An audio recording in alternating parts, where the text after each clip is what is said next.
with the Arc Tarot, and I am, what am I? I'm honored, I'm thrilled, I'm ecstatic, I'm like over the moon to have Penelope Smith with me today. She has so graciously agreed to be one of your 6 classes for the Arc Tarot, where you are learning to work with the spirit, totem, and power animal energies, open up your third eye, work with those energies and their medicine for healing.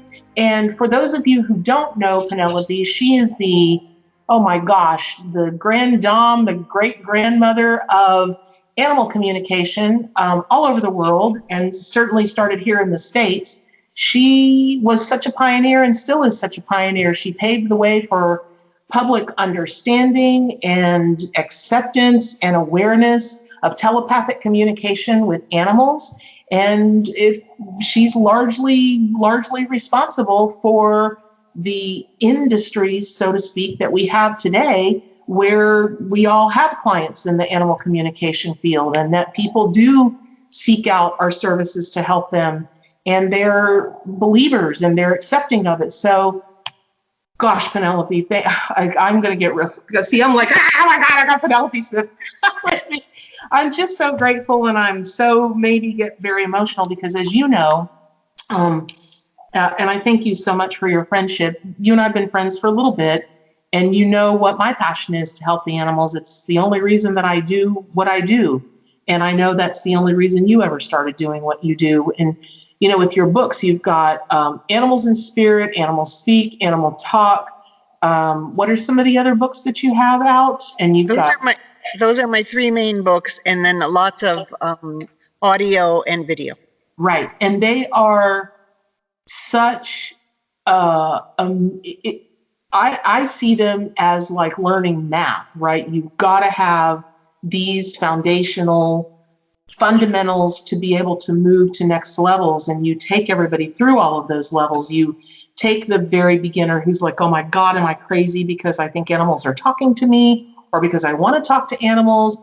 You get people through that all the way through, really kind of upper levels, if you could say that, upper levels of consciousness, to be able to do this work on a much larger level. So if you guys don't have Penelope's books or her CDs, you can go to animaltalk.net. That's animaltalk.net.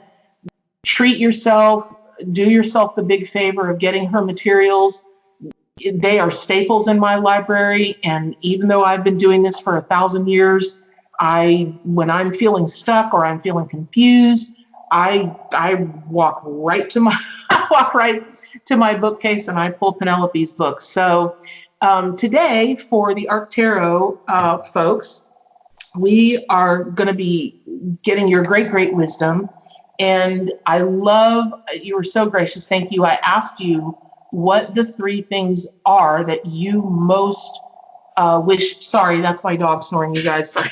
It's not me making strange sounds. It's my dog snoring, if you can hear that in the background. But you came up with these really great questions that you have the answers to that will help people in their journey through learning animal communication. And the one, which I have a lot of students ask me too, they're like, okay, listen, if I'm talking to animals or I'm connecting with them, what does that look like? What does it feel like?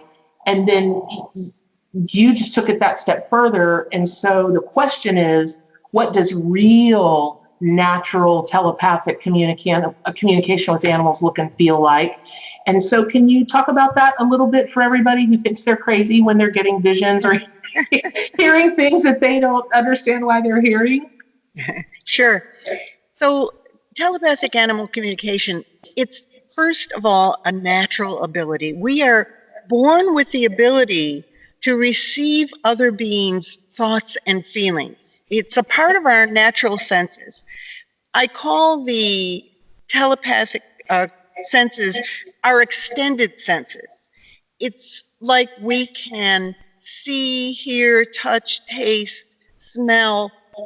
Telepathically means it's internal and extended. It's sort of like a finer tuned. Telepathy means connecting through feeling at a distance. So we are connecting across the way to another being, feeling what they feel, getting their thoughts. So How does it feel? Well, when you accept it as a natural thing, you will get your senses according to what you are most attuned to. So some people are more attuned visually. So they will get mental pictures. So they'll get from their dog an image of what, say they ask their dog or they wonder to the dog, gee, what did you do all day while I was gone at work? And suddenly they get images of the dog rushing to the window and barking at the delivery person. And then they get another picture of the dog running to the other window and looking at the squirrels. And these are mental images. This is telepathic sensing through visual. And other people will get audio. They sort of hear their dog. They'll get the dog talking. Now, people say, well, how can I get a voice when the dog doesn't have a voice like that? Well, it's a telepathic translation. So you will get your dog communicating in a voice that is really a translation of a sense. It's a sense channel. So you'll hear your dog, and it will sort of be characteristic of them. You'll hear your dog saying, well, I had a pretty sleepy day today. It was hot. And my stomach was a little bit funny after that. I ate a little bit too much for breakfast. I always convince you to give me an extra treat, and you did. And it was a bit much. And, you'll hear this voice talking to you, and it will be not you. It'll be different than your own voice. It will be different than your own thinking. This is not an experience that happened to you. This happened to your dog. So you'll be getting this. Or other people will get it kinesthetically. They'll get it by feeling in the body. So they'll get a sense of the stomach being a little bit bloated. And when they stay tuned, they'll get,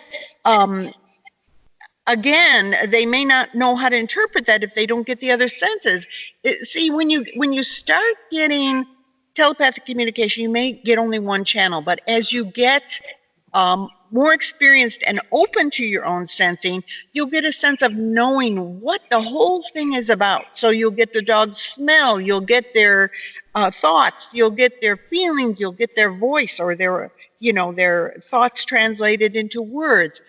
And you'll get the whole thing, and you'll start to, or you may question. You get, well, I get a kind of a stomach kind of a feeling of being too full, and your dog says, yeah, you fed me too many treats because I convinced you to do that, and and the dog admits that they can't resist more and more food.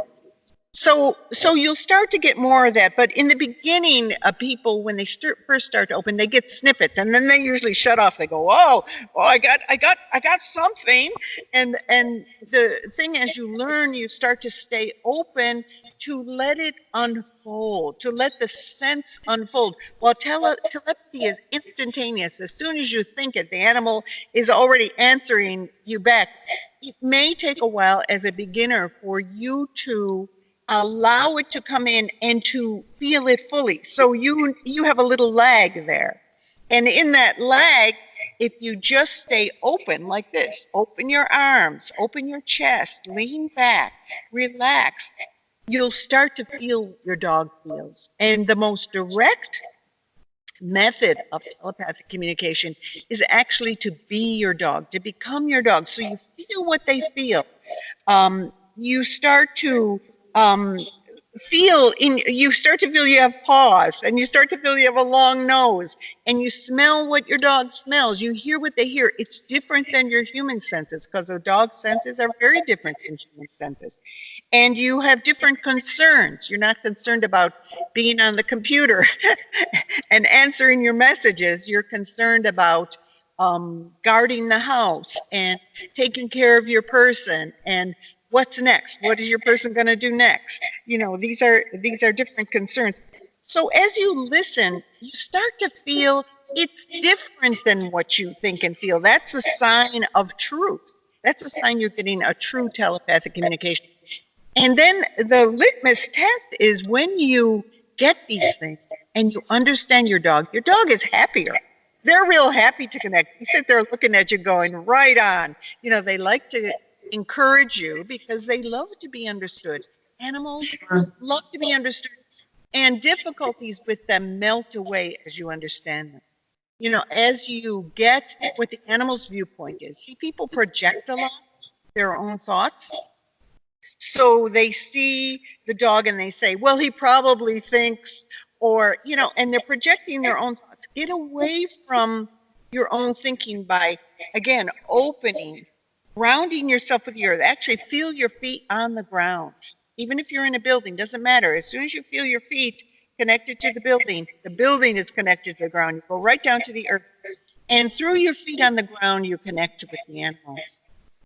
And then it's a whole different thing than twirling around in your own thoughts. You're not regurgitating what you already think about the animal. Nothing will change if you're just regurgitating. The dog will look at you and go, great, okay, you're now in your own thoughts again. Okay, but when you understand, animals are very attentive. They come and they look at you. They, if you're having a problem with, say, your cat going outside the litter box, when you actually get what's going on with, when you understand, they tell you, they show you that there's another cat coming outside while you're gone, and they're patrolling around the house, and the cat's feeling anxious, he's starting to go elsewhere. Okay, once you understand that, the cat feels very relieved. You say, I got it. I see there's another cat patrolling. And you understand, and the cat's anxiety is lowered, and they go, oh, what a relief. I mean, I think of how many thousands of times animals had said to me, at last a person who understands. At last an intelligent person, who opens, who understands, who gets my viewpoint. Some animals get very frustrated and they get, sort of an attitude, here's a person again, and they're rolling around in their own thinking. So some people think that animal communication, they think, I can do this. I'll just give people advice. No, it's not about giving people advice. It's not about giving people your own thoughts. It's about listening, deeply listening and understanding another being. And when you do that, miracles happen. I am not even slightly exaggerating. Miracles happen. Ill animals get up and start to drink when they haven't drunk or eaten for a while. Animals who have had the same behavior over and over again stop that behavior.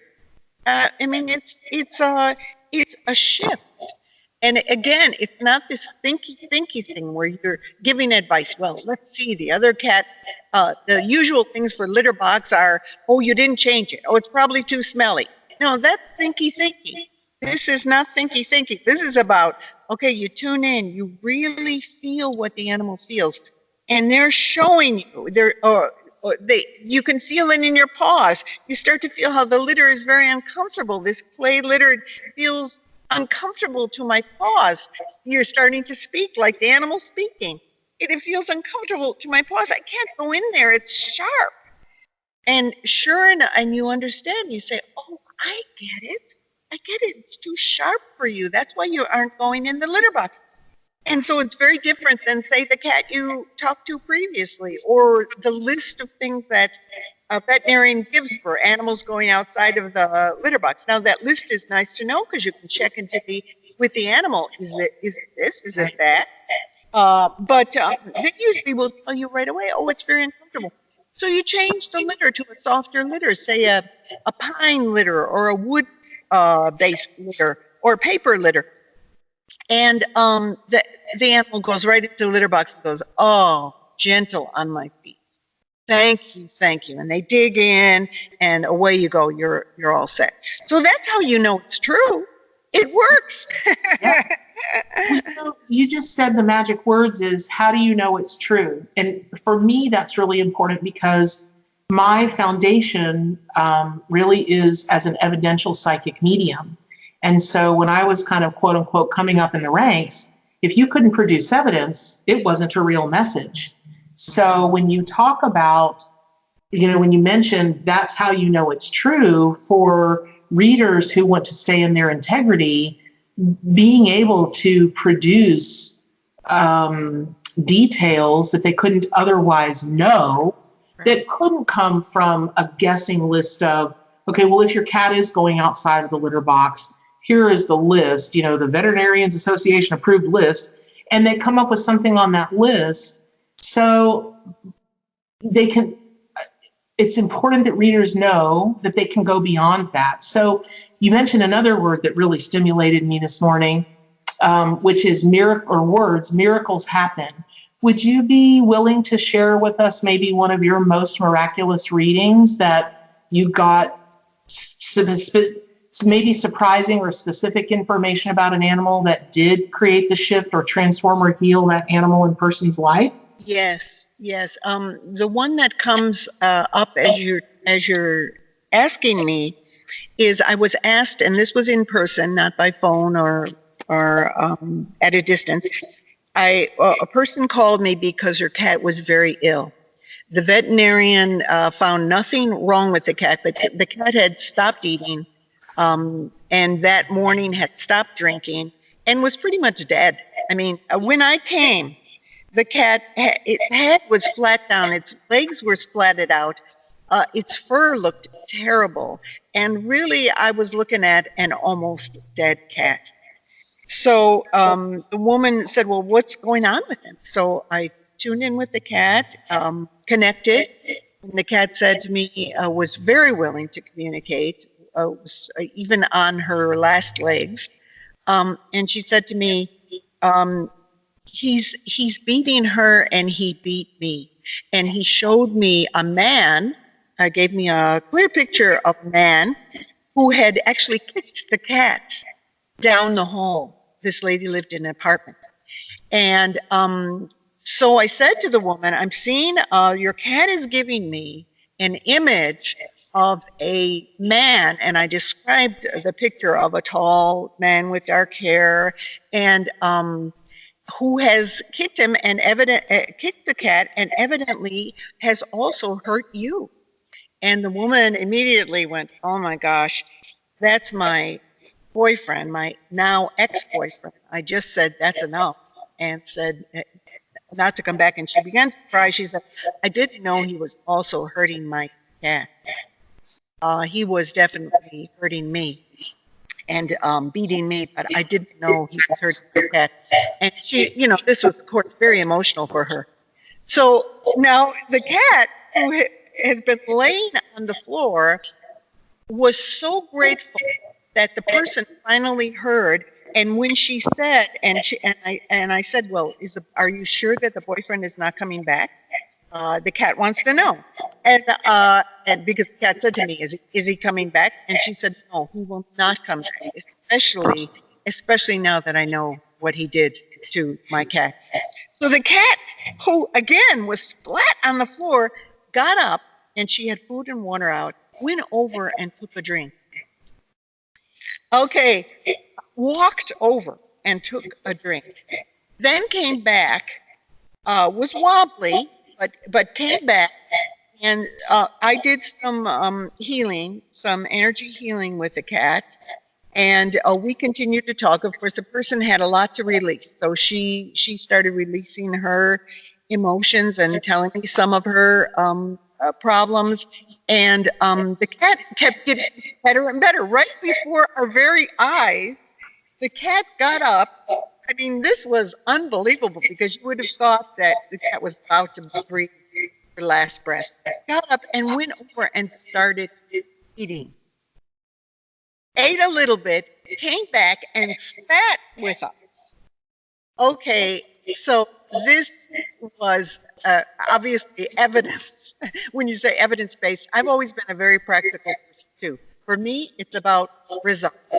Yep. If no results, we don't even know that anything happened. Right. It all happens internally, psychically, telepathically. It's happening in the quiet.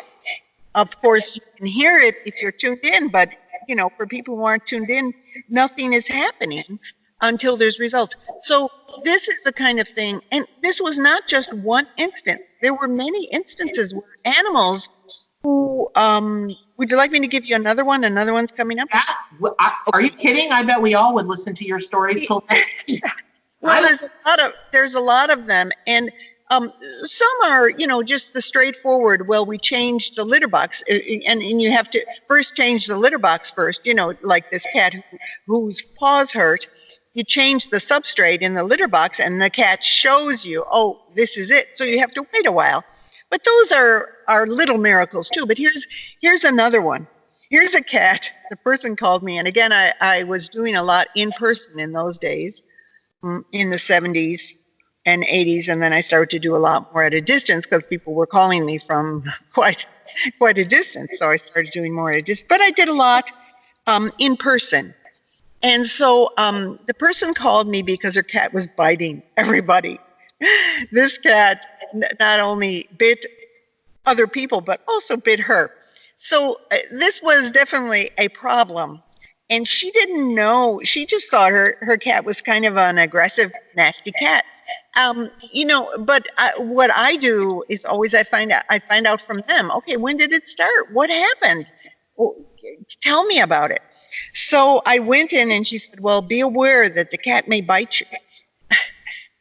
So I sat down quietly. The cat was there. The cat did not come over and bite me, which she said was real common, wanted to get rid of people. And no, the cat did not bite me. I began to communicate with the cat. I tuned in. See, my first thing is always to regard animals and all beings, whether they're trees or horses or humans, whoever they are, as a fellow being, as fellow spiritual beings. We're all the same anima, soul, spirit, breath, air, life.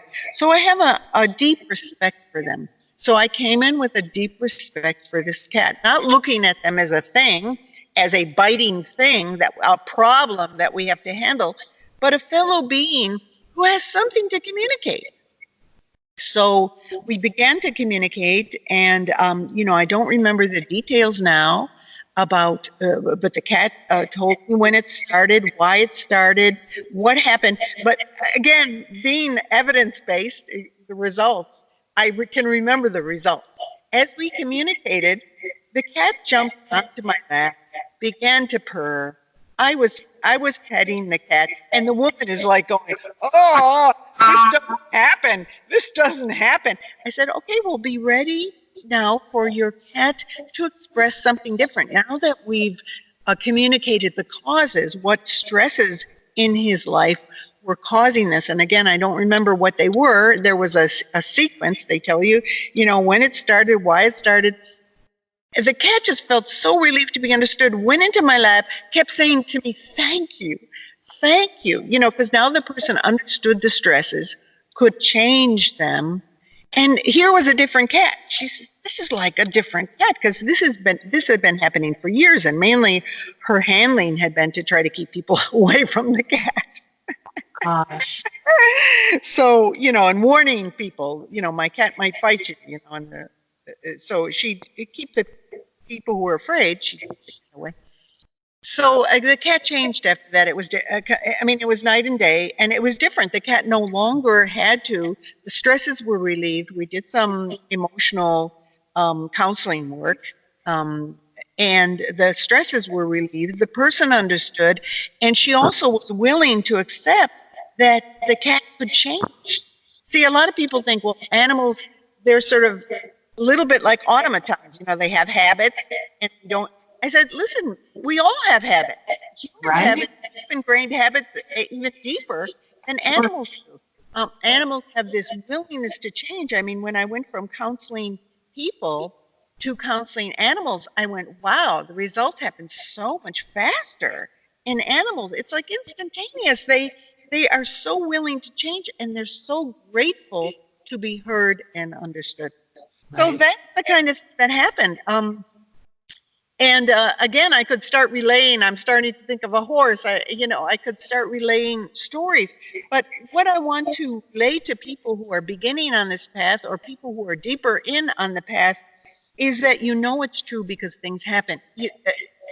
Things change. Animals cooperate. Their behavior changes. This is routine. If it's not happening, you're not getting the truth. You might be getting part of the truth, but you're not getting what the animal really wants to communicate. Sometimes beginning animal communicators, they will get part of the truth and then they get thinky.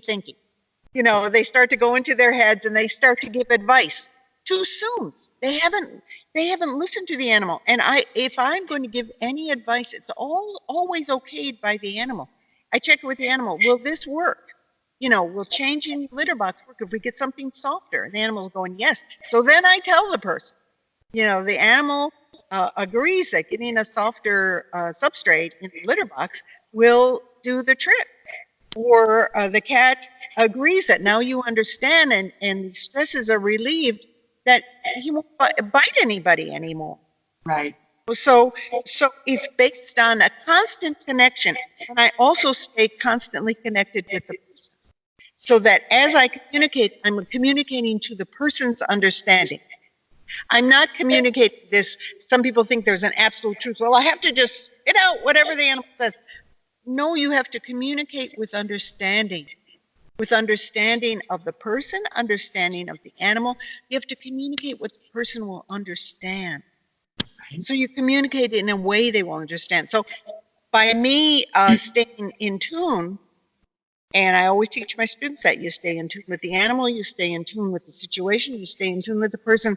What comes out will be naturally harmonious, compassionate, and change things.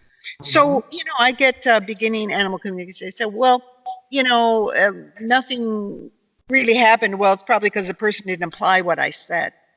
Well, a lot has to do with that. If you really got what the animal was saying and understood at the deepest level, things start to resolve. It resonates with the person. The person goes, oh, it starts to resonate. The people change, the animals change, people become more aware, they become more conscious. I mean, this is magic stuff.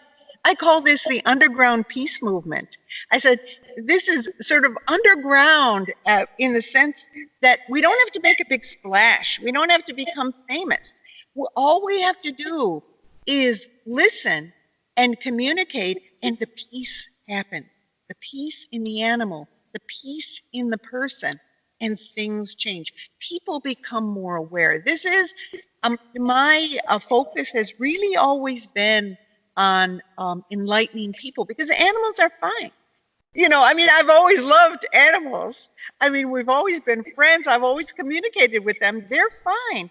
What we need is to increase human understanding, to help people so that they understand the animals better, and so there's more harmony in the relationship. If people look at animals as things, then you have this distancing, and there really isn't the deep relationship that's possible when it's this heart-to-heart and soul-to-soul communication. Mm-hmm. Yeah, so I probably answered your question. Well, you did. And, dovetailing on that, I'm always flabbergasted when students are flabbergasted to find out that animals have personalities. They'll be focused on an exercise, and I'll watch a student do this, and I'll be like, okay, what's going on? And they're like, that dog made a joke, or that African gray thinks I'm beautiful. And I didn't really hear that, did I? And I was like, well, let me tell you a story. And I wonder if you've experienced the same, where when people can understand that each animal they're working with, they're not a container of this is a cat, this is a dog, this is a horse, this is a, do you know that every animal is like every human? They can be sarcastic, they can be flippant, they can be funny, they can be, gentle. They're individuals. They're individual beings with their own thoughts, their own spiritual journey, their own reasons for being here, their own mission in life. Just as humans are all individuals, animals are all individuals. So yes, they have cat traits. Yes, they have cat genetics, just like we have human programming. Sure. You have to account for the human programming. but you listen to the individual who is a individual spirit on a journey in a human form. This is an individual spirit on a journey in a cat form, horse form, insect form, microbe form, tree form. Right. And as you listen to them, you learn their way of being. It's different than your way of being. They have a different outlook. So people get surprised because it confounds their stereotypes. It confounds their belief system. They go, I've had people say, you mean they can think about these things? They have feelings? I go, yes, yes. And you didn't get it and you didn't see it because you had the block of this is a thing. This is a thing that's concocted according to my ideas that have been socialized into me. Right. Okay, now when you take away all those ideas and you're just bare soul to soul with an animal, then you look and you see. And when you learn to open up your senses, your telepathic sensing, then you get into their world. Right. And so I'm outside here in my garden. So and beautiful. A parade of animals are passing by. I just had a horned lizard pass by and he looked back at me. I let him know what was happening here. And he says, good, right on. And then, I've got birds in the trees around me. The animals are very supportive and they know what's going on. And they'll tune in more and more as you are connected. When they see a connected person, then they're interested. When they see people walking around like automatons who are into their own thoughts or into their cell phones, then who is their home to connect? Right. Whereas when you're open, when you're listening, when you're looking, when your own extended senses are open, well, then you will attract a lot of animals and you will have whole different experiences. Right. So I tell a lot of these different experiences on my blog, on my website. So people want to hear more, and in my books, people want to read, and in my audio recordings, many examples of how animals think, feel, and again, as Bernadette said, it's very individual. So I always counsel students. Each consultation is a new thing. Even though you talked to 10 German Shepherds before, this is a new individual. Yes, he may have traits of a German Shepherd, but he's an individual and he's going to communicate his own thing. So listen to him. Listen to his own viewpoint, his own experience. And another thing that shows you it's real is you'll get a lot of details from them that you couldn't possibly know. So the animal will tell you, well, like a woman told me, the cat told me about the woman's boyfriend. Well, I knew nothing about this woman and her boyfriend. Sure. And the same with the animal, when they relay things about what the person is concerned about, problems or whatever, they'll tell you about people in the family, or they'll tell you about how they go on walks to a certain park, and a dog in the dog park has been coming after them, and the person will go, "Oh yes," and I said, "Yeah, it's a large dog with yellow sort of hair, and I can see a big jaw, as he comes at." He's got his mouth open and he's got short hair. And the person says, "Yeah, I know the dog." And he says, "Well, that's what's causing your dog a lot of anxiety and why he's pulling his hair out now. Because he's getting this continual anxiety every time he goes to the dog park." So these are things you would never know. I mean, these are things you can't just pull out of a hat. Right. In the early days when reporters would, newspaper people communicate to me, says, "Well, you're just interpreting body language." And I said, most of the time when I'm doing consultations, I have my eyes closed. And most of my consultations are done at a distance. I never see the animal. Or the person, because in the state, human. And I don't ask them a lot of questions. I just ask the name and the breed of the animal so I can tune into them, make sure I'm tuning into them and not the dog down the street. I ask a very simple name, age, breed, to make sure I got the animal. Then as soon as I hook in with them, I say, "Well, now what do you wish to know about the animal? What is going on that you called me about?" And then we begin. So there are people who are not real animal communicators who pump people for information. They're the people who think they know it and they don't. They aren't getting real truth. So they pump the people, say, well, I'm sort of getting, well, do you have a, and they keep asking people questions. I don't ask people questions. Do you have? Tell the people what you got. Right. Don't say, do you have a red couch? Well, the dog gives me a picture of a red couch. So, Right. People, insecure people or people who aren't really doing it, they'll keep asking questions. Well, does he like this? Does he like that? Well, that isn't what you're there for. You're there to communicate with the animal. And in the course of that, you will get details. And sometimes when you're communicating to animals in spirit, people, of course, want to know, are you really communicating with their animal? And the animal will also give you details to let the people know that they're connecting. They'll say, well, on the day that I died, you had 10 candles all around me, and there were 3 people in the room who were chanting. And there's no way I would have known anything. And so then the person says, yes, that was the funeral. The dying ceremony that we did. So that's how you know it's true. You don't have to think, oh, well, I'm being put on the spot. No, you just listen. The animal, they want you to succeed in helping their person to understand. Right. They willingly cooperate to you. People say, well, what if the animal won't communicate with you? I said, I don't have that happen. Right. I just sit quietly. I don't have my own agenda. I'm just there. My only agenda, in quotes, is to help the person to understand the animal better. My intention, rather than agenda, my intention is to help increase understanding. So the animals know that. Mm-hmm. And they communicate. They want to be understood. Penelope, I have a question for you. It's an opinion, really, that I'm asking of you. For so many years, evidential mediumship has been my mainstay. And I have probably done 30,000 readings at this point.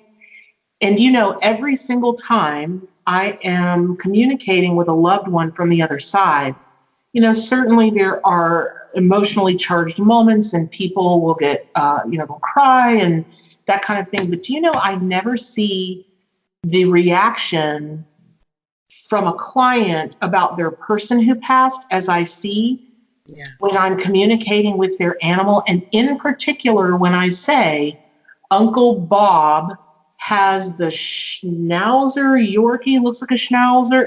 All I have to do is say Schnauzer. Oh my God. They just go crazy. And why do you think that people get that much more emotional over their pets who have passed than their family? And it's not 100% of the time, but it's often enough for me to ask you what you think about that. Yeah, no, I would say what I found, it's not even so much thinking about it. What I found is people open up to animals.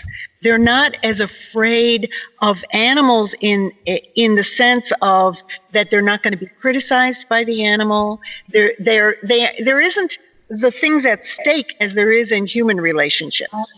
There's so much going on in human relationships, so many things people are supposed to do and supposed to be, and criticisms and all that. With the animals, it's just openness. You're raw being to being, and the animal just looks at you and goes, how can I help you? Or how can we be together? Or they rub up against you. So it's really, with that eliminated, that possibility of being criticized, of being hurt by other human, you open up in a different way. So people open their hearts. Animals open their hearts. They say, sure, I love you.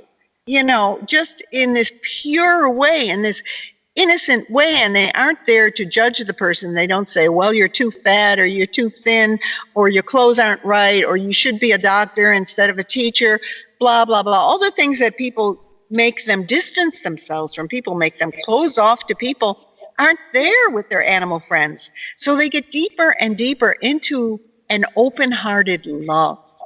So when an animal passes, it's an incredible heart-wrenching that happens. I'm not saying this doesn't happen with people. Of course it does.